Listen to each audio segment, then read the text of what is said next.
ನಮಗೆ ದೊಡ್ಡ ಮಟ್ಟದಲ್ಲಿ ಏನಿಲ್ಲ, ಅದನ್ನು ನೀರನ್ನು ಹೋಗುವಂಥದ್ದು ಮಾಡಿಕೊಟ್ರೆ ನಮಗೆ ಭಾಳ ಸಂತೋಷ.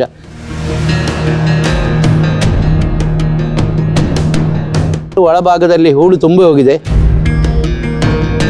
ಉಡುಪಿ ಜಿಲ್ಲೆಯ ಮಟ್ಟು ಭಾಗದಲ್ಲಿ ಪಿನಾಕಿನಿ ನದಿಗೆ ಅಡ್ಡಲಾಗಿರುವ ಹಳೆಯ ಹಾಗೂ ಬಳಕೆಯಲ್ಲಿಲ್ಲದ ಸೇತುವೆಯನ್ನ ತೆರವುಗೊಳಿಸುವಂತೆ ಸ್ಥಳೀಯ ಗ್ರಾಮಸ್ಥರು ಒತ್ತಾಯಿಸಿದ್ದಾರೆ. ಸೇತುವೆಯ ಅಡಿಪಾಯ ಮತ್ತು ಹಳೆಯ ಅಣೆಕಟ್ಟಿನ ಅವಶೇಷಗಳಿಂದ ನೀರಿನ ಹರಿವಿಗೆ ಅಡ್ಡಿಯಾಗುತ್ತಿದ್ದು ಹೂಳು ತುಂಬಿ ನೀರಿನ ಮಟ್ಟ ಏರಿಕೆಯಾಗುತ್ತಿದೆ ಎಂದು ಗ್ರಾಮಸ್ಥರು ತಮ್ಮ ಅಭಿಪ್ರಾಯವನ್ನ ವ್ಯಕ್ತಪಡಿಸಿದ್ದಾರೆ. ಇದರಿಂದಾಗಿ ಪ್ರತಿ ವರ್ಷ ಕೃತಕ ನೆರೆ ಉಂಟಾಗಿ ತೋಟಗಳು ಹಾಗೂ ಕೃಷಿ ಭೂಮಿಗಳಿಗೆ ನೀರು ನುಗ್ಗಿ ಬೆಳೆಗಳಿಗೆ ಹಾನಿಯಾಗುತ್ತಿದೆ.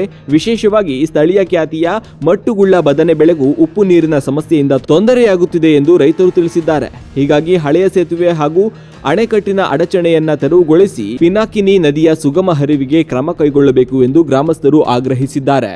ಮಟ್ಟು ಅಣೆಕಟ್ಟು ಅಂದರೆ ಸುಮಾರು 50 ವರ್ಷ ಇದಕ್ಕೆ ವಯಸ್ಸಾಯಿತು. 50 ವರ್ಷ ಮೊದಲು ಇದನ್ನು ಶುರು ಮಾಡುವಾಗ ಬಹಳ ಒಂದು ಆಕಾಂಕ್ಷೆಯಲ್ಲಿದ್ದಂಥ ಒಂದು 6-7 ಗ್ರಾಮ ಉಂಟು. ಅದು ಹೆಸರಾದರೆ ಒಂದು ಉಳಿಯಾರಗೋಳಿ ಮತ್ತು ಕೈಪುಂಜಾಲು, ಮಟ್ಟು ಕೊಪ್ಪಲ, ತೆಂಕೊಪ್ಪಲ, ಬಡಕೊಪ್ಪಲ, ಆಮೇಲೆ ಅಂಬಾಡಿ ಮಟ್ಟು, ಆಮೇಲೆ ಪಾಂಗಾಳ ಗುಡ್ಡೆ, ಮೂಡುಬೆಟ್ಟು, ಇದರ ಕಲ್ತಟ್ಟ ಅಂತ ಇಷ್ಟು ಭಾಗದ ಜನರು ಸುಮಾರು 4-5 ಸಾವಿರ ಎಕರೆ ಜಾಗದಲ್ಲಿ ಕೃಷಿ ಮಾಡುವಂಥದ್ದು.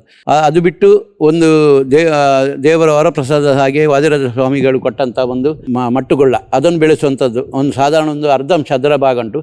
ಅದು ಎಲ್ಲರ ವಿಷಯದಲ್ಲಿ ಅದು ನಾವು ಎಷ್ಟು ಸಲ ನಾವು ಈ ಬೇಡಿಕೆಯನ್ನು ಅಣೆಕಟ್ಟನ್ನು ಓಪನ್ ಮಾಡಿಕೊಡಿ, ನಮಗೆ ಸರಾಗವಾಗಿ ನೀರು ಏರಿಲಿದ್ದಾದರೆ ಈ ಭಾಗ ಒಳ್ಳೆಯದಾಗ್ತದೆ ಅಂತ ಎಷ್ಟೋ ವರ್ಷದಿಂದ ನಮ್ಮ ಬೇಡಿಕೆ ಉಂಟು. ಆದರೆ ಇಷ್ಟವರೆಗೆ ಯಾರೂ ಸ್ಪಂದನೆ ಕೊಡಲಿಲ್ಲ.